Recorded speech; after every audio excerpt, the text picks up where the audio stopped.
पंच परमेष्टि भगवान की जय हो। आचार्य श्री गुरुवर कुंद कुंद महाराज की जय हो। आचार्य श्री गुरुवर विद्यासागर महाराज की जय हो। परम उपकारी निर्यापक समण मुनिपुंग श्री सुधासागर जी महाराज की जय। आचार्य संघ की जय। प्रसंग चल रहा है अपना कि 6 द्रव्यों में इस संसार में अकेली एक आत्मा ऐसी है जो अकेली पड़ गई। बहुमत तो अचेतन पे गया और दुनिया में जो बोला वाला चलता है वो बहुमत का चलता है। इस संसार में अच्छे और बुरे का मूल्यांकन नहीं है। इस संसार में चोख और खोट का कोई मूल्यांकन नहीं है। इस संसार में संसारी लोग साधु और डाकू का भेद नहीं करते। इस संसार को संदर्जन और सज्जन की पहचान नहीं है। इस संसार में अच्छाई और बुराइयों का कोई भेद नहीं है। जिनकी सांसारिक दृष्टि होती है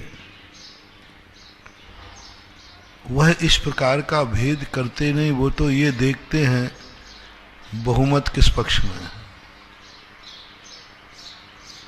जिसकी सांसारिक बुद्धि होती है, जो मिथ्या दृष्टि होते हैं, जिन्हें मिथ्यात्व का नशा चढ़ा हुआ है, उनके मन में एक ही भाव आता है बहुमत किस पक्ष में है। और बहुमत के आधार पर यदि इस दुनिया को देखा जाए और बहुमत के आधार पर ही दुनिया का आज सत्ता चल रही है। अपन देख रहे हैं कि खोटे नेता चुने जाते हैं, अच्छे नेता हार जाते हैं। और कलयुग में पापी सफल हो रहा है, पुण्यात्मा विफल हो रहा है। जो रागी द्वेषी कसाई हैं, आताताई हैं, वे सफल होते हैं, फलते फूलते हैं। संसार उनका साथ देता है, सारी दुनिया साथ देती है। सज्जन और धर्मात्मा होते हैं। दुनिया तो सोचो, थोड़ा सा अशुभ कर्म का उदय आ जाए तो अपने लोग ही साथ नहीं देते। ये संसार का नेचर है। अब इस संसार के नेचर से निकलना बहुत कठिन है। संसार के इस बहुमत से अपना प्रस्ताव पास कराना बहुत कठिन होता है। और ये 5 द्रव्य अचेतन एक बहुमत का बहुत बड़ा ग्रुप है। उसमें एक चेतन आत्मा अकेली पड़ गई, ओनली अकेली है। एक द्रव्य है, कोई वोट नहीं, कोई सपोर्ट नहीं। लेकिन प्रस्ताव पास किए बिना भी कार्य नहीं हो सकता। प्रस्ताव तो पास कराना ही पड़ेगा। बिना प्रस्ताव के एनओसी कौन देगा? पंचायत देगी। पंचायत में बहुमत है ही नहीं। मोक्ष जाने की अनुमति कौन देगा? संसार, संसारी। पर बहुमत अपना है ही नहीं। इसलिए कितने जीव हैं जो कितने बार प्रयास करते हैं धर्म करने का, धर्मात्मा बनने का, फेल हो जाते। कितने लोग हैं जिनको परिणाम ही नहीं आता। इस पुद्गल कर्म ने ऐसी आत्माओं को अपनी चपेट में लेकर बेहोश कर दिया। कल मैंने उदाहरण दिया था, जैसे शराबी व्यक्ति नाली में पड़ने के बाद उसको ये अच्छा ये नहीं लगता कि मैं गंदे स्थान पे पड़ा हूं। वो कहता बढ़िया ठंडक है, अच्छा लग रहा। ऐसे ही इन कर्मों ने, इन अचेतनों ने अपने जीव को ऐसी अवचेतन दशा में पहुंचा दिया जहां तुम सोच भी नहीं सको कि मैं जीव हूं। सोच भी नहीं। कितना आश्चर्य होता है, मैं स्वयं जीव हूं और मेरे एक अंतरात्मा बोल रही है ना कल था ना कल रहूंगा। कल भी मैं था, आज भी हूं और कल भी रहूंगा। लेकिन कितने लोग आत्मा है, कितना विज्ञान है जो कहता है आत्मा महात्मा कुछ नहीं है, न पूर्व था न भविष्य में है। हजारों लाखों अरबों लोग इस विचारधारा का समर्थन करते हैं। ना कल था और ना कल होगा, जो कुछ है आज है, जो कुछ है आज है, बस इससे आगे कुछ है ही नहीं, वर्तमान ही है जीवन। अब बोलो, स्वयं चैतन्य स्वरूपी आत्मा कल भी थी, हम भूल गए, कल भी रहेंगे हमें खबर नहीं। हमने तो कह दिया नहीं, कल किसने देखा है, किसको पता है ही नहीं। राजा का बेटा था राजकुमार, चैतन्य स्वरूपी था, एक शराब की बोतल ने उसको इतना गाफिल कर दिया कि वो पता ही नहीं कर पा रहा है कि मैं राजकुमार हूं, राजा बेटा हूं, मेरा स्थान नाली में नहीं है, ये तो गंदा है। कैसा शुरू, एक छोटी सी शराब है, एक बोतल की शराब ने, एक बोतल की शराब में इतना ताकत, इतनी ताकत कि ये ज्ञान घन स्वरूपी चेतन आत्मा राजपुत्र को ये भुला दिया कि मैं राजकुमार हूं। इतना गाफिल कर दिया कि वो निर्णय नहीं कर पा रहा है। निर्णय क्या, वो कह रहा है ये गंदा स्थान नहीं, अच्छा स्थान है। लोग उसाटे, राजा साहब राजकुमार उठो यहां से, गंदा स्थान है। बोले नहीं, यही बढ़िया स्थान है। कर्म की ताकत देखो कितनी है, कितनी ताकत है। जैन दर्शन के अनुसार इस कर्मों ने भी इस आत्मा को इतना ज्यादा अवचेतन दशा में भेज दिया, बेहोशी में भेज दिया कि ये तैयार नहीं है कि मैं आत्मा हूं, भगवान आत्मा हूं, चैतन्य स्वरूपी हूं, मैं ज्ञानवान हूं, मैं ज्ञायक स्वरूपी हूं। ऐसा कुछ भी ज्ञान नहीं है, होश ही नहीं, होश ही नहीं। और बेहोशियों का बहुमत ज्यादा है। संसार, एक इंद्रिय दो इंद्रिय, जिनको खबर ही नहीं रहती। अब ऐसी स्थिति में अपना प्रस्ताव कैसे पास कराएं? क्लास में 59 लोग 60 लोग पढ़ते हों और 59 लोग फेल हो जाएं तो पास होने वाले का बहिष्कार होता है। और टी पार्टी किसकी होती है? 59 लोगों की। तो उसका बहिष्कार करते हो, सबके पिटाई करते। तुझे पास होने की क्या पड़ी थी? तेरे कारण हम सब 59 लोगों की बेइज्जती हो रही है। यदि तू भी फेल हो जाता तो कम से कम ये तो कह देते आउट ऑफ कोर्स, मास्टर ने पेपर गलत दिया, पढ़ाया ही नहीं गया, वो पेपर दे दिया। कम से कम सारी गलती मास्टर के खाते जाती। लेकिन तेरे पास होना में हम कोर्ट हार केस हार गए। यदि मास्टर ने नहीं पढ़ाया था तो ये विद्यार्थी पास कैसे हुआ? 59 लोगों की बेइज्जती किसके कारण हुई? एक पास के कारण। और जिसके कारण से बेइज्जती हो वो उसको माफ नहीं करेगा। हमारे आचार्य महाराज की बहुत बुराई होती है। साधु लोग भी बुराई करते और हमारे आचार्य महाराज किसी की बुराई करते नहीं। तो मैंने एक महाराज से पूछ लिया, मैंने कहा ये बताओ, आप लोग हमारे गुरु जी से क्यों चिढ़ते हो? क्यों? वो तो कभी किसी से मिले भी नहीं, जुले भी नहीं, आपसे कोई मतलब नहीं, लेना नहीं, देना नहीं। और प्राय 90% साधु जो हैं वे आचार्य श्री से नाखुश हैं, प्रसन्न नहीं है। अब मैं पहले बहुत सोचता रहा कि आचार्य श्री ने इन सबका क्या बिगाड़ा है। ये तो बोलते भी नहीं। मैं तो कहूँ कुछ कजार से थोड़ा सा मुंह फट हूं ना, तो कुछ इधर उधर की बात है किसी को बोल देते तो मैं तो मानता हूं।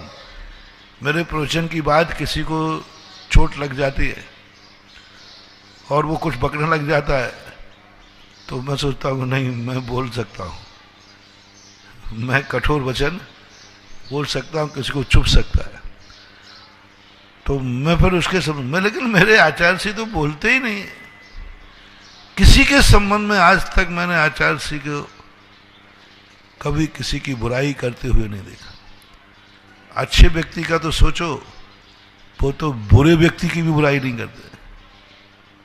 अच्छे व्यक्ति की तो बात, बुरे व्यक्ति की भी बुराई नहीं करते कि ये बुरा है। खोटे को भी खोटा नहीं कहते, खोटा है। अंधे को अंधा नहीं कहते, ये अंधा है। वो कहते हैं होगा अपनी अपनी। उनसे लोग, मैंने कहा भाई आचार्य श्री के प्रति आपका क्या भाव है, मैंने पूछ लिया। फिर मैं अपनी बात बताऊंगा। मैंने भी पूछा कि भाई मैं बोलता ही तो हूं अकेला, और वो भी गलत कहां बोलता हूं, किसी का नाम लेके तो बोलता नहीं। क्या गजब का उत्तर, तुम सुन के दंग रह जाओगे। बोले आचार्य श्री के प्रति हम लोगों का जो असंतुष्ट भाव है वो यह है कि ये पंचम काल में इतनी शुद्ध चर्या क्यों पाल रहे हैं। इससे हम लोगों की बेइज्जती होती है। यदि आचार्य विद्यासागर महाराज कूलर पंखा ले ले में, तो हम सबकी इज्जत बढ़ जाएगी और हम कह सकेंगे पंचम काल में बिना कूलर पंखा के रहा नहीं जाता। बहुमत नहीं, सर्वसम्मति हो जाएगी। देख लो, कोई साधु क्या बिना पंखे कूलर के रह सकता है? संघ में चौका गाड़ी चलाए बिना किसी साधु का चल सकता है क्या? नाथ एक ही सबसे ज्यादा खतरनाक। इन्होंने सारे साधुओं की बेइज्जती करा डाली। हम लोग शुद्धचर्या नहीं पाल पा रहे, हम लोग इतनी कठिन तपस्या नहीं कर पाते, हम लोग इतना कठोर चर्या का पालन नहीं कर पा रहे। बेइज्जती होती है। जो देखो, जो पंडित आता है उनसे कहो भैया गर्मी बहुत है, सहन नहीं होती, तो लोग तुरंत कहते हैं आचार्य विद्यासागर क्या पाषाण के? वो कोई स्पेशल बॉडी है? उनका संग भी तो सहन कर रहा है, बिना पंखे कूलर के गर्मी व्यतीत करता है, बिना किसी फोन लैपटॉप की जिंदगी चलाता है। उनका कैसे चल रहा है? बस हम लोगों की बेइज्जती हो जाती है। तो हम सबने मिलकर के एक प्रस्ताव पास किया कि इस संसार में अपनी बेइज्जती कराने वाला है आचार्य विद्यासागर महाराज, और उसके कारण से हमारी बेइज्जती होती है, हमें नीचा देखना पड़ता है। 59 लड़कों ने कहा इसके कारण बेइज्जती, इसका बहिष्कार करो, इसको करो। कोई साधु बहुत मीटिंग करते हैं, साधु बहिष्कार करो, क्यों? मैंने गलती क्या है? कुछ गलती नहीं, गलती यही है कि वो अच्छाई क्यों लिए बैठे, यही गलती है कि वो अच्छे क्यों हैं। और लोग ग्रस्त समझ नहीं पाते। लोग तो बहुमत देखते हैं, साधुओं का बहुमत किस पर है? सत्य का निर्णय बहुमत पर नहीं होता, सत्य अकेला भी रहे तो सत्य होता है। लेकिन आज दुनिया बहुमत की है। श्रावक देखते बहुतायत साधु किस पक्ष में? बहुतायत साधु आचार्य श्री के पक्ष में है कि विपक्ष में? आप लोग जैसे सरकार किसकी बनाओगे? भर जाते लोग। गलती देखो। फिर मैंने एक महाराज से पूछा मेरी क्या गलती है? जो गलती है मैं स्वीकार करता हूं, कभी कभी शीतलाचार्य के ऊपर बोलता हूं, लेकिन नाम तो नहीं लेता। तुम्हारा नाम तो नहीं लिया। बोले आपकी गलती? सारे राजस्थान को बिगाड़ रखा है। इसी राजस्थान में जब मैं आते थे समाज थर थर कांपती थी, और हम लोग जो कहते थे इतना पैसा लाओ, इतना मंत्र करो, इतना तंत्र करो तो मैं तुम्हें कबूतर बना दूंगा, सांप बना दूंगा, मैं तुम्हें कबूतर बना के उड़ा दूंगा। हम लोगों की सबकी दादागिरी चलती थी। एक बार बोल दिया किसी से ध्यान रखना सांप बिच्छू छोड़ दूंगा घर में, लोग कहते थे गुरुजी और जब से आप आए हो ये सारी समाज निडर हो गई है, ना सांप से डरती, ना बिच्छू से डरती, ना कबूतर बनने से डरती। इनसे कुछ कहो तो देख तुम्हें कबूतर बना के उड़ा दूंगा, बोले उड़ा देना, हम सुधा सागर के पास जाएंगे, भाई हमें मनुष्य बना देंगे। आपने घोषणा की है कि नहीं? मैंने की है। मैंने कहा कोई साधु तुमसे कहे कि मैं तुम्हें कबूतर बना के उड़ा दूंगा, मेरे पास आ जाना। मैंने भी इतने सालों में मक्खियां नहीं भजाई हैं। उन्होंने साधना की है इंसान को कबूतर बनाने की, और मेरे गुरु ने साधना कराई है कबूतर को इंसान बनाने की। आइए, सब निडर हो गए। हम जिस नगर में जाते थे चंदा खूब कूलर पंखे मिलते थे। पहले कहते थे कूलर है, पंखा है, एसी है कि नहीं। अब आजकल तो लोग सीधा मना कर देते, है ही नहीं, है ही नहीं, झूठ बोलने लगे। कामा में महाराज गए, उन्होंने कह दिया समाज ने, बोले वहां कूलर एसी है कि नहीं। अरे साहब हमारे गांव में एसी कहां से रखा, कूलर तो होगा। बोले साहब हम गांव वाले कूलर कहां रखते हैं। महाराज ने कहा कूलर नहीं, कैसा छोटा सा गांव है। आ गए वो, आहार करने गए तो सबके यहाँ कूलर लगे थे। अब जैनी तो बिना कूलर के रहे, गाँव में रहे तो कूलर लगा हुआ। बोले तुम लोग झूठ बोलते हो, ये कूलर क्यों लगाते हो, कूलर तुम्हारे लिए, हम लोगों को मार रहे हो गर्मी में। तो बोले साहब ये कूलर में कोई पानी वानी नहीं रहता है, तो इसलिए रहता है कि लड़के लड़की वाले देखने आए तो स्टैंडर्ड के लिए लगाए हैं। यहाँ लाइट, उन्हें झूठ बोल, महाराज से कौन भिड़ना चाहे। तो महाराज ने एक दिन जनरेटर चलते देख लिया, 2-3 दिन रुके वो। बोले तुम झूठ बोलते हो जनरेटर से। अंत में समाज के व्यक्ति थे, उन्होंने कहा महाराज जी अभी तक मैं आपका सम्मान कर रहा था, आपसे झूठ बोल करके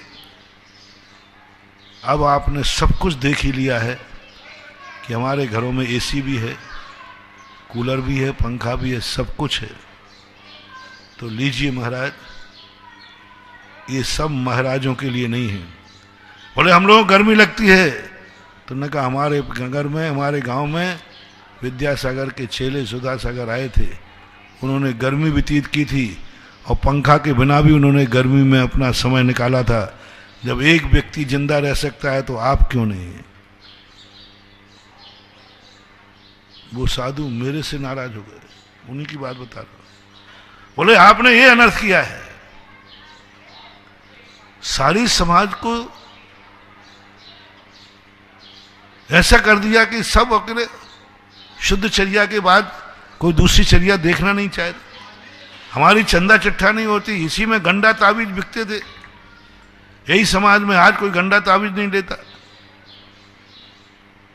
अब बोलो भैया मैं क्या करूं, आप लोगों की राय क्या। फेल हूं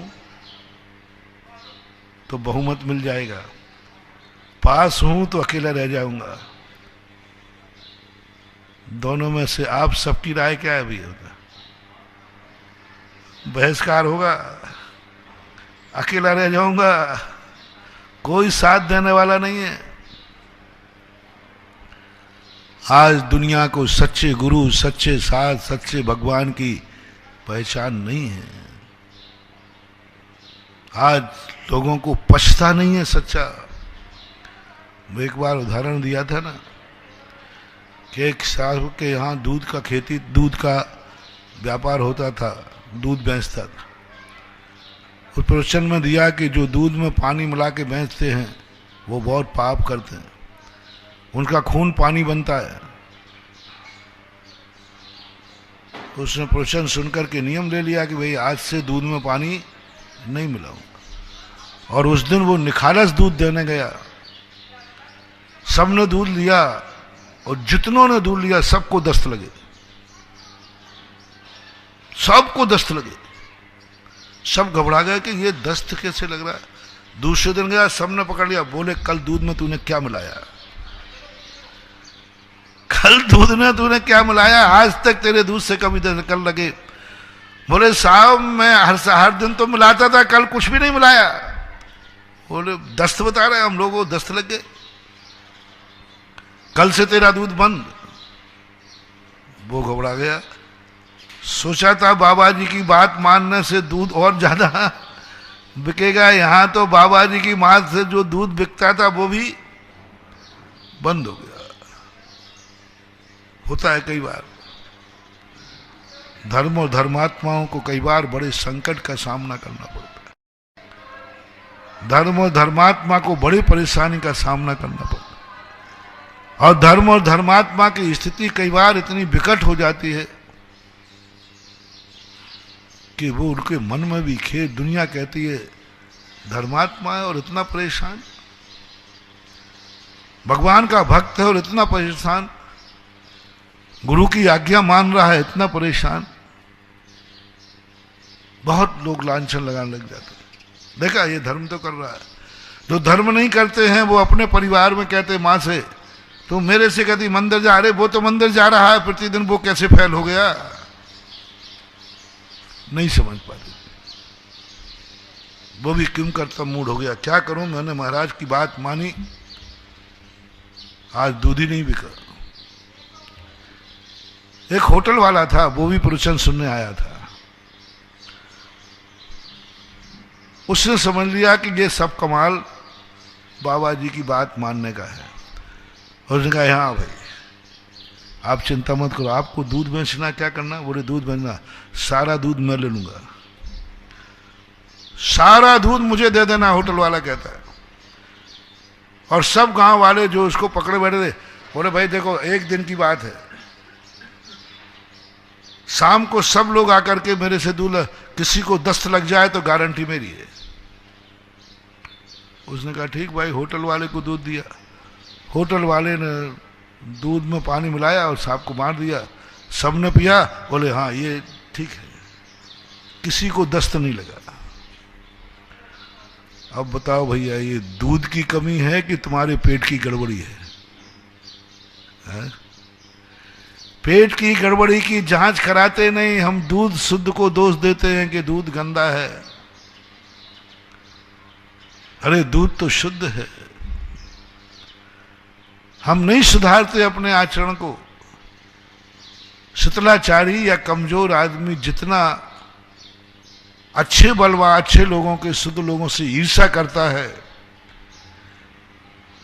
जितनी एनर्जी खर्च करता है, उतना एनर्जी यदि उन जैसे बनने में लगा दे तो आज हर साधु आचार्य विद्यासागर हो सकता है, हर साधु हो सकता है। प्रत्येक साधु एक ही बात सोच ले, आचार्य श्री की शुद्धता का मैं आलोचना नहीं करूंगा, मैं उन जैसी अपनी चर्या बनाऊंगा, मेरा मन भी उन जैसा होगा, वचन भी होगा, काया भी होगी, हमारी चर्या उन जैसी होगी, सारा जगत एक नहीं अनेक विद्यासागर देखेगा, अनेक कहेगा कि आज पंचम काल में भी हर साधु चौथे काल का है, लेकिन चर्या तो सुधारते नहीं, पास होने का भाव करते नहीं, बल्कि पास होने वाले का बहिष्कार करते हैं, ईर्ष्या करते हैं। आज इस संसार में महानुभाव यही हो रहा है। ये 5 अचेतन कर्मों ने, 5 अचेतन द्रव्यों ने इस अकेली आत्मा का बहिष्कार कर रखा है, दुश्मन बना रखा है, और कहा है ये इसको होश मत आने देना। पूरी ताकत लगाए हुए महानुभाव पुद्गल करों पर सतेज 4 द्रव्यों का है, क्योंकि वे भी अचेतन है, इसको होश में नहीं आने देना। जैसे होश में आए पुनः शराब पिलाओ, होश में नहीं आना चाहिए। जैसे अपहरण करने वाला जो किडनैप करते ना, अपहरण, वो जिसको अपहरण करके ले जाते हैं उसको होश में नहीं आने देते, नींद की गोली खिलाओ, बेहोशी का इंजेक्शन लगाओ, होश में नहीं आ जाए। बेहोश करो। ऐसा ही चेतन आत्मा का इन कर्मों ने, पुद्गल ने ऐसा अपहरण करके रखा है, एक और तो पता ही नहीं चलता कहां ले जाते हैं, पता ही नहीं चलता। इतने जीव मरते हैं, कहां मिला जाते हैं। एक सेकंड पहले देख रहा है, एक सेकंड पहले बोल रहा है, एक सेकंड पहले पहचान रहा है, एक सेकंड पहले व्यक्ति गार्डन में घूम रहा है, एक सेकंड पहले तो फोन आया था, एक सेकंड में व्यक्ति ऐसा गायब हो गया कि पता ही नहीं। अभी तो बोल रहा था, अभी तो पहचान रहा था, अभी तो आंख खुली थी। कितनी देर लगती भैया ऊपर जाने। किसी को मरते हुए देखा तुमने? आप लोगों ने देखा मरते हुए? मरे हुए को नहीं, मरे हुए को नहीं, जिंदा को नहीं, मरते हुए देखा। मैंने देखा है बहुत ज्यादा। बातें करते करते कितनी देर लगी मैंने देखा आंखों से। बात कर रहे हैं, चर्चा कर रहे हैं, वो पहचान रहा है, हाँ, गर्दन टेढ़ी हो जाती, आंख स्थिर हो जाती।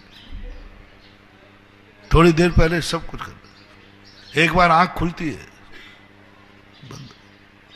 अपन समझ रहे हैं कि इन्होंने आंख को रिलीफ लेने के लिए बंद की है, वो तो बंद हो गई।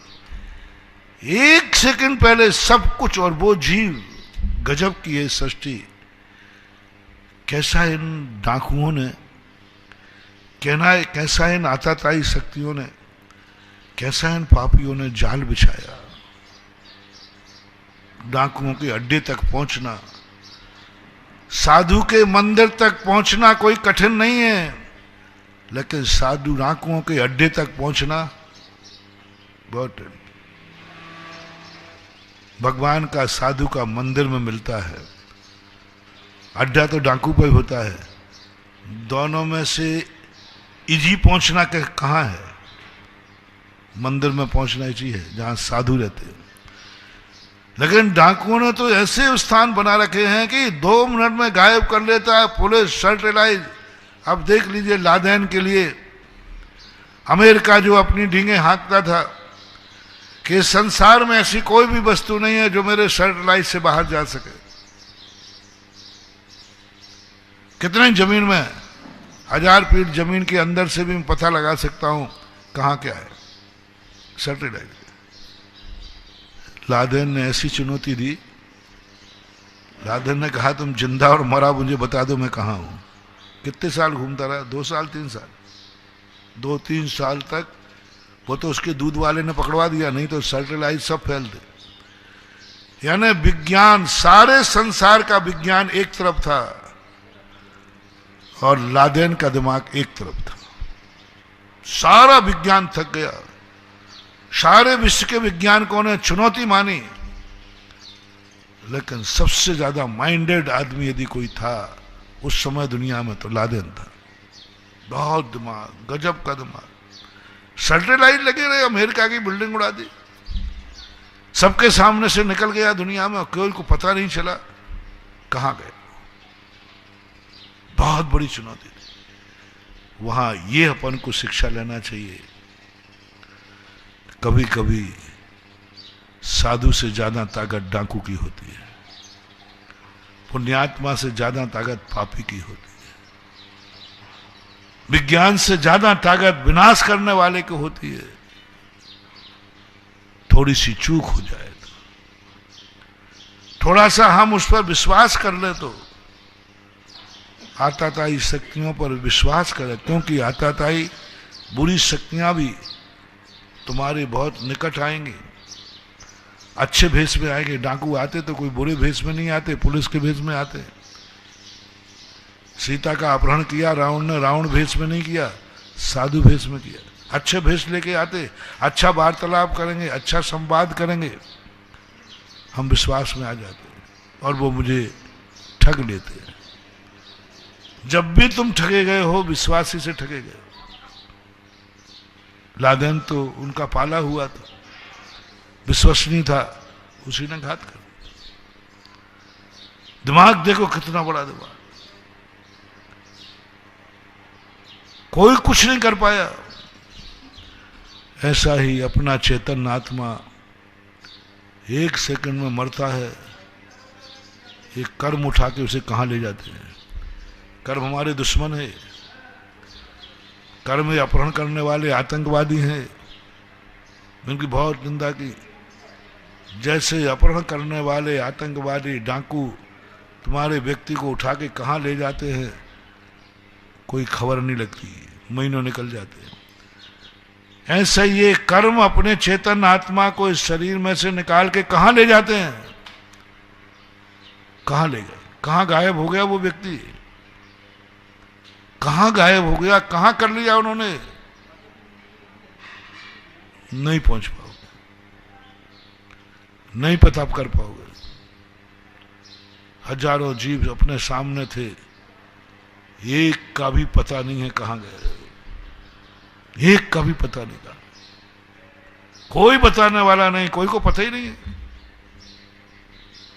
कहां चले गए। साधु भी गए, वे भी बिला गए, कुंदकुंद स्वामी बिला गए, पता ही नहीं कहां है। अनुमान लग रहा है थोड़ा सा कि वो स्वर्गों में है, गारंटी नहीं है। अनुमान लग रहा है तुम्हारे पिताजी का स्वर्ग ही लिख दिया, बंधुओं कोई जरूरी नहीं कि वो स्वर्ग में ही हो। कर्म पीछे लगा है, ऐसे स्थान पर जाके छुपाएगा जहां तुम पहचान भी नहीं पाओगे, पहचान भी नहीं पाओगे। पहचान ही बदल देंगे वो, उसका मन बदल देंगे, उसकी बुद्धि बदल देंगे, उसका सोच बदल देंगे, उसकी शकल बदल देंगे, उसकी अकल बदल देंगे, सब कुछ बदल देंगे उसको। छोटे छोटे बच्चों को तुम्हारे उठा के ले जाते हैं, आतंकवादी बनाते, भिखारी बनाते, उनका सोच बदल देते हैं, माँ बाप को भुला देते हैं, उनका दिमाग बस कुछ नहीं जानता। वो कहता मरना है मारना है, सब कुछ बदल गया। अपने सामने खड़ा है कि वह व्यक्ति मेरा है, लेकिन हम पहचान नहीं पाते। बताओ तुम्हारा व्यक्ति मर के कहां गया। सबके घरों में कोई ना कोई तो मरा होगा। मान लो तुम्हारे सामने नहीं मरा तो पापा से पूछ लेना मरे हैं कि नहीं, पर गए कहां, गारंटी दो। मैं फोन नंबर है, चिट्ठी का एड्रेस, कुछ नहीं। लेकिन इतना तो पक्का है तो दुनिया ही में, 3 लोग से बाहर तो नहीं है, पर कहां है अब सोचो। कुचित का जाचित कभी समाचार आ जाता, कोई अवध ज्ञानी मुनिराज, मना पर्या ज्ञानी मुनिराज बताते हैं कि हमारा पिताजी मर गए, हमारी माँ मर गई, ये मर गए। कहाँ गए पता बता दो महाराज। बोले पता तो है महाराज, पता है हमारे दादाजी कहाँ मर के गए। बोले हाँ पता है। कहाँ गए। बोले तेरे पड़ोसी में ही पैदा हुए हैं। और जैन दर्शन कहता है तुम्हारे पीछे जितने ज्यादा लोग होंगे उतनी तुम्हारा कल्याण नहीं होगा। इसलिए महावीर ने अपने मुमुक्षु के लिए कहा, सुभचंद्र महाराज ने अपने ध्यानी को कहा, मेरे पास वह ध्यान कर सकता है जिसके पीछे कोई ना हो, जिसकी ना अंगाड़ी हो ना पछाड़ी हो, ना अंगाड़ी हो ना पछाड़ी हो। मम्मी पापा की छाया का विश्वास मत करना, छोड़ दो इनको। मैं अब देखो मुनि महाराज जब मोक्ष मार्ग पे चलते हैं पहले पूछते हैं कौन है तेरे पीछे, किसका आशीर्वाद है। बोले माँ बाप का, तेरा कल्याण नहीं होगा। साहब मेरे पीछे अब माँ बाप नहीं है, मेरे पीछे परिवार भी नहीं है, मेरे पीछे भी दोस्त यार भी नहीं है, संसार का कोई व्यक्ति मेरे पीछे नहीं है, और ना किसी का मेरे ऊपर आशीर्वाद है, ना अंगाड़ी है ना पछाड़ी है, ना आजू है ना बाजू है। फिर सोच लो, सोच लिया साहब मैं इस संसार में अकेला हूं, ओनली वन पीस। अंगाड़ी नहीं, पिछाड़ी नहीं, आजू नहीं, बाजू नहीं, नीचे नहीं, ऊपर नहीं, कुछ नहीं। मैं मात्र एक सारे निर्जन वन में, मात्र अकेला मैं निर्जन वन में अकेला हूं। मुझे शरण चाहिए। किसी की उम्मीद है तुझे बचाने आने वाले की? कोई उम्मीद नहीं। मुझे शरण चाहिए। तब सुखचंद महाराज कहते हैं, अप दीपो भव, तू ही अपनी शरण है, तू ही रक्षक है, तू ही भक्षक है। अब ध्यान में बैठ जा, तेरा कल्याण हो जाएगा। यानी कल्याण का मार्ग ये कोई चुनाव पत्र नहीं है कि भीड़ को इकट्ठा करके आओ। ये मोक्ष मार्ग का नेता है कि भीड़ को पीछे छोड़ के आओ। मात्र तुम्हारे पास इस चुनाव में खड़े होना है, मोक्ष मार्ग का नेता करना है, राजनीति करना है, तो वोट ही नहीं चाहिए, सपोर्ट भी चाहिए। वोट सपोर्ट, भीड़ इकट्ठी करो। जो नेता जितनी भीड़ इकट्ठी कर ले वो राजनेता। और मोक्ष मार्ग में कहा, जो व्यक्ति जितनी भीड़ कम कर लेगा वो उतना ही मोक्ष मार्ग में चला जाएगा। बिल्कुल उच्च दादा। ऐसे ही कोई नहीं पहचान। जितना तुम जोड़ गए, ये सोचोगे कि महाराज हम परिवार को जोड़ के रख के जा रहे हैं। इसलिए मेरा आपसे कहना है, विश्वास मत करना, ये सब पुण्य के साथी हैं। तुम पाप करते हो तो थोड़ा पुण्य भी कर लिया करो, कर लिया करो अपने हाथों से। परिवार कितना भी तुम्हें कहे, नहीं, जब मैं झूठ बोल करके कमाता हूं तो मैं सत्य बोलकर दान भी दूंगा। बहुत करुणा दया करके कह रहा हूं, यदि आप कमाते हैं, अकेले के लिए नहीं, परिवार के लिए कह रहा हूं, तो आप इस परिवार पर विश्वास नहीं करना। पाप किया है तो शाम तक कोई पुण्य जरूर कर लेना, पुण्य जरूर कर लेना, कोई अच्छा कार्य जरूर कर लेना। नहीं तो ये कोई साथ नहीं देंगे, तुम सड़ोगे। पाप तुमने करते करके मर गए, बंटवारे में कोई नहीं आया। इसलिए हर व्यक्ति को कमाने के पहले अपने, हमारे इसलिए पूज्यवर जिनसेन स्वामी महाराज ने श्रावक को कहा, पाप तो, कमाई तो पाप से ही होगी, और पाप, धन ही एक परिग्रह है, वो खुद ही पाप है, और पाप से कमाया जाए। ऐसा कोई भी धन नहीं है जो बिना पाप के कमाया जा सके। हिंसा भी होगी, झूठ भी बोलोगे, चोरी भी होगी, सब होते हैं। बिना पाप के तुम एक वस्तु भी इधर उधर नहीं कर सकते। कोई बात, वो तो नियम है। खेती करोगे हिंसा होगी, व्यापार करोगे थोड़ा बहुत मायाचारी करना, वो तो होगा, वो तो संसार है। सवाल इसका नहीं है, सवाल इसका है, सवाल इसका नहीं है कि तुम गंदे क्यों होते हो। इस संसार में कैसा भी व्यक्ति होशियारी से जाए, काजल की कोठरी में कैसा हूं सयानो जाए, लीक लागे पर लागे। इस संसार में बंधु गंदे तो हो गए। जो संसार में जाएगा गंदे हो गए, इसका कोई गम मत करना, कोई गम मत करना। दो बातें जो मैंने कल कही थी, नाली में गिरे पड़े हो कोई बात मत करना, नाली में भी उद्धार हो जाएगा। बस तुम्हें फीलिंग है कि गंदा स्थान है, ये नाली है, ये मेरे योग्य नहीं है, मैं चूक से गिर गया, बस इतनी काफी है। फीलिंग करो, तुम इतनी फीलिंग कर लो, हाँ मैं संसार में गंदा होता हूं, मैं पापी हूं, मैंने जो कुछ भी कमाया उसमें कहीं ना कहीं से पाप हुआ है, कोई बात। बस अब इतना ही करना है। जैसे तुम्हें जब गंदगी का महसूस हो कि कपड़ा गंदा हो गया, तो आप क्या करते हैं? क्या करते हैं? बोलो जल्दी। धोते हैं। आपको पता चला कि मैं गंदा हो गया, सवेरे उठ करके आपको चला कि मेरा मुंह गंदा हो गया, आप धोते हैं। आपका शरीर गंदा हो गया, आप नहाते हैं। कपड़ा गंदा हो गया, आप धोते हैं। फर्श मैला हो गया, आप पोंछा लगाते हैं। जूते गंदे हो गए, पॉलिश करते, सब आप करते क्योंकि गंदे हो गए। बस जैन दर्शन कुछ नहीं कह रहा है। जिस दिन आपको महसूस हो कि मैंने संसार के कमाई करने में गंदा हो गया हूं, बस कुछ नहीं करना, शाम को सोने के पहले स्नान कर लेना, बिस्तर को गंदा मत करना, बस। कल फिर गंदे हो गए कोई बात नहीं। जो व्यक्ति बिस्तर को गंदा करता है, बिस्तर तुम्हारा विश्राम गृह है, वो तुम्हारा विश्राम गृह है, उस रूम को गंदा मत होने देना। दिन भर की गंदगी है, आते ही नहा लो, बिस्तर विश्राम गृह है। मरने के पहले नहा लो, मौत हमारा विश्राम गृह है। जिसने से जितना जितना गंदा हुआ है उतना परसेंट में स्नान कर लो, बस। ये दान पूजाएं जितनी हैं ये धर्म नहीं है,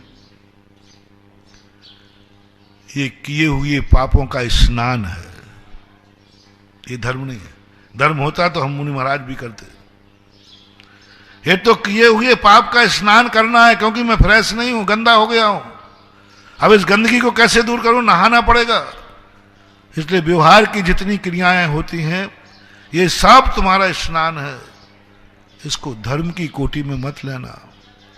ये स्नान है, ये धर्म नहीं है। धर्म को पहुंचने के साधन है। ये मंदिर नहीं है, ये मंदिर में पहुंचने की तैयारी है। आप मंदिर में अभिषेक करते, पूजन करते, स्नान कहां करते हो? स्नान क्या है? स्नान को क्या मान लो महानुभाव? धर्म मान लो? अभिषेक पूजन मान लो? नहीं, स्नान मंदिर जाने की तैयारी है। इसके बिना हम भगवान का अभिषेक नहीं कर पाएंगे। धर्म है अभिषेक करना, के बिना आप अभिषेक नहीं कर पाओगे। स्नान करना धर्म नहीं है, लेकिन स्नान किए बिना हम धर्म के अधिकारी नहीं है। बस ऐसे ही समझना, तुम्हारे जितने भी दान पूजाएं हैं गृहस्थ की, ये सब पाप का प्रक्षालन है। फ्रेश होना है, धर्म का साधन है। एक दूसरा काम इतना जरूर करना कि अपने जीवन में, अपनी जिंदगी के कितना भी परिवार टाइट क्यों ना हो, कितना भी परिवार में झगड़ा करना पड़े, कितने भी परिस्थितियां आ जाएं, अपने कमाई का एक हिस्सा दान के लिए जरूर रखना। आंखों का भी दान हो सकता है। 24 घंटे में ये आंखें तुम किस काम में लेते हो? इन आंखों से कितने राग द्वेष होते हैं। महानुभाव, 24 घंटे का बंटवारा कर लेना। एक हिस्सा 24 घंटे में आंख से कोई अच्छा कार्य देखना, अच्छी आत्मा को देखना, कोई अच्छा कार्य करना, जिस कार्य करने में ना राग हो ना द्वेष हो। कानों से भी परसेंट, कानों का बंटवारा करो। यदि कानों से तुम राग द्वेष की बातें सुनते हो, कितनी सुनते हो, 24 घंटे में बंटवारा कर दो। इतनी देर मैं कानों से धर्म की बात सुनूंगा। मुंह से तुम राग द्वेष की बातें बोलते हो, बंधुआ शेयर कर दो। इतनी देर में मुंह से अच्छी बात बोलूंगा, नमोकार मंत्र बोलूंगा, भक्तांबर बोलूंगा, पूजा बोलूंगा। पैरों को तुम दिन भर में पता नहीं कहां कहां ले जाते हो, बंधु बंटवारा कर दो। एक शेयर इन पैरों को मंदिर ले जाओगे, किसी गरीब को बचाने ले जाओगे, किसी की जान बचाओगे। इन हाथों से तुम जो भी करते हो, मैं कुछ नहीं पूछ रहा हूं, एक शेयर जरूर रखना। इन हाथों से कोई अच्छा कार्य जरूर करना। तुम खूब धन कमाओ, दिन रात पढ़ो, खूब फूलो फलो, खूब फूलो फलो, दिन रात कमाओ, मेरा दोनों हाथ से आशीर्वाद है। बस एक ध्यान रखना, कमाने के बाद उसका एक अंश में अच्छा कार्य जरूर करना, जो संसार का ना हो, परमार्थ का हो, जरूर करो। अन्यथा ये सब तुम्हारा सब यहीं छूट जाएगा। कोई भी तुम्हारे साथ देने वाला, मिलने वाला नहीं। क्योंकि वो जो तुमने परसेंटेज दान दिया, तुम दिन भर किसी को देखते रहे, तुम्हें राग जागता रहा, सामने वाले को भी अच्छा लगा, उसको तुम्हारा देखना अच्छा लगता है। अच्छा लगता है। जिस दिन आँख की ज्योति चली जाएगी वो तुम्हारे सामने बैठना पसंद नहीं करेगा, क्योंकि उसको तुम्हारा देखना अच्छा लगता था। काश अंधे हो जाओगे, क्या फिर भी वो तुम्हें पसंद करेगा? जब तक तुम उसकी बात सुन रहे हो तो पसंद है, वो सुनना बंद कर देगा। बहरे हो जाओगे फिर वो तुम्हें सुनाना पसंद करेगा? आज तुम्हारे पास 2 पैसा है, पूरा परिवार तुम्हारे आगे पीछे घूमता है। कल तुम्हारे पास 1 कौड़ी नहीं रहेगा, फिर भी सब लोग साथ देंगे। पूछ लेना एक आध दिन बैठ करके। मेरे पास कुछ भी नहीं रहेगा, वो छोकरा ही कहेगा ये पता नहीं कौआ की जीभ खा के आप मरते ही नहीं बुड्ढा, मरते नहीं। क्या काम का है?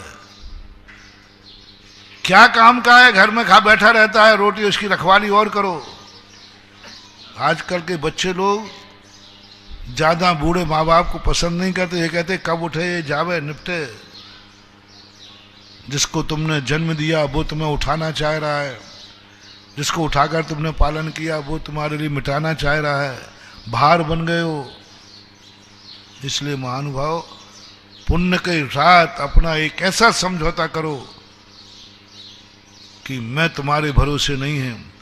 मैंने तुम्हारे सबके लिए पाप किया है, लेकिन मेरे गुरु ने मुझे सलाह दी थी, बेटा थोड़ा थोड़ा पुण्य भी करते जाना। जिस समय ये तेरा कोई साथ नहीं देंगे, उस समय तेरा पुण्य साथ देगा। कोई साथ नहीं। तुमने अपने सब परिवार को मकान बनाए, सब बेटों को हवेली बनाई, सब कुछ दिया। ये सब जीते जी तुम्हारे हैं। मरने के बाद कौन साथ देगा? मर गए आप, मरने के बाद आपका जन्म होना है। किसके मकान में जन्मोगे? जिस बेटे को बंगले बनाए थे, एक भी मकान काम नहीं आएगा महानुभाव, एक भी मकान काम नहीं आएगा। आवास दान नहीं दिया है तुमने, मोह दान दिया है। मरने के बाद तुम्हारा जन्म किसी महल में होगा तो एक ही बात पूछी जाएगी, तुमने कितने मंदिर बनाए थे भगवान के? नहीं, मैंने बेटे को तो बंगला बनाया था, मैंने बेटे को बंगला बनाया था। क्या उसका पुण्य नहीं लगेगा? नहीं लगेगा। एक से कहा कि भाई सुबह उठ करके त्याग करना चाहिए, तो एक व्यक्ति सुबह उठा और 500 रुपए का त्याग किया। बोले महाराज मैंने नियम ले लिया, प्रतिदिन 500 रुपए उठ करके त्याग करूंगा, जेब में दूंगा। दूसरा व्यक्ति बोला साहब मैंने 5 रुपए का त्याग किया। अब इन दोनों में से सबसे ज्यादा त्याग किसने किया? 500 रुपए वाले। गुरु ने पूछा ये 500 रुपया तुमने किसको दिए? बोले महाराज इस पंचायत से आपको क्या लेना देना? इस पंचायत से तुम्हें क्या लेना देना है? मैंने दिए हैं, गारंटी है, जिसकी सौगंध का उसकी करूं। मैंने 500 रुपया जेब से निकाल के त्याग किया है और इसने 5 रुपया देंगे। मुझे पहले आशीर्वाद मिलना चाहिए। जैन दर्शन कहता रुको अभी, अरे 500 वाले को पहले आशीर्वाद दो ना। नहीं, चिन्वाणी मां कहती रुको, पूछो इसने किसको दिया है। वो कहते तुम्हें आम से मतलब है कि गुठली से? मैंने दिया है। नहीं, पहले बताओ किसको दिया है, तभी सम्मान होगा, तभी आशीर्वाद मिलेगा। तो उन्हें घुजला देगा, मैंने 500 रुपया दिए, बेटा को दिए। अब देखना किसको दिए। दूसरे से पूछा भाई तूने किसको दिए? बोले 5 रुपया मैंने एक भिखारी को दिया है। 5 रुपया, 5 रुपया मैं मंदिर गया था, गुल्लक में डाला है। अब इन तीनों में से बताओ किसको आशीर्वाद दो? 5 रुपये का त्याग करने वाले को 500 का? त्यागी कौन है? ₹5 का त्याग किया है उसने, ये त्यागी है, ये धर्म है। ₹500 का बेटे को दिए, धर्म नहीं। यदि ₹500 का देना धर्म हो जाए तो हर बाप अपने बेटे को वसीयत देके जाता है, किसी की दुर्गति होगी नहीं। रावण भी अपना वसीयत किसको दे गया? सोने की लंका, इसको दान में गिट लूं? अपने बेटे को करोड़ों अरबों रुपया की वसीयत देने वाला दान की कोठी में नहीं आता। किंचित मात्र भी पुण्य नहीं लिखा। साहब मैंने 10 बंगले बनाए, बेटे को दिए, मैंने इतना सोना चांदी दिया, तो मेरा इसका क्या हुआ? कोई दान नहीं, जीरो, दान की कोठी में नहीं आया। और उसी व्यक्ति ने ₹5 का दान दिया, एक आवास दान दिया, एक कमरा बना दिया धर्मशाला का, एक कमरा बना दिया संतशाला का, एक कमरा बना दिया किसी गरीब झोपड़ी में जाकर, एक कमरा बना दिया किसी मंदिर में जाकर, एक बेदी बना दी। वो दान में लिखा था, ये तेरा दान है। महानुभाव, मरना तो सबको निश्चित है, लेकिन मरने के बाद कौन काम आएगा? परिवार या किया हुआ पुण्य? कौन मरने के बाद बताओ कौन काम आएगा? कोई नहीं। और परिवार वाले मरघट तक जाएंगे और यहां आते ही सबसे पहले आपका बाप था, सारी वसीयत उसके नाम थी। सबसे पहले परिवार बैठक में क्या कहेंगे? मृत्यु प्रमाण पत्र बनवाएंगे। कौन सा बनाएंगे? क्योंकि उसी प्रमाण पत्र के आधार पर ये सारे बंगले अपने नाम होंगे। प्रमाण पत्र, मृत्यु प्रमाण पत्र बोलो, बनवाने के जुट जाएंगे। किस लिए बनवाया जाता है मृत्यु प्रमाण पत्र? इसलिए कि क्या संपत्ति थी उस पर अधिकार करने के लिए। मृत्यु जैसा प्रमाण पत्र, और बड़े संभाल के रखना पड़ता। हाँ मेरा बाप मर गया, हाँ मेरा बाप मर गया, प्रमाण पत्र है, प्रमाण पत्र। बताओ, मरने का प्रमाण पत्र। खोजते पड़ेंगे बंधुओं, कोई कुछ नहीं करने वाला। तू भोग, अपने नरकों में पड़। इसलिए समय आपका हो गया। महावीर भगवान की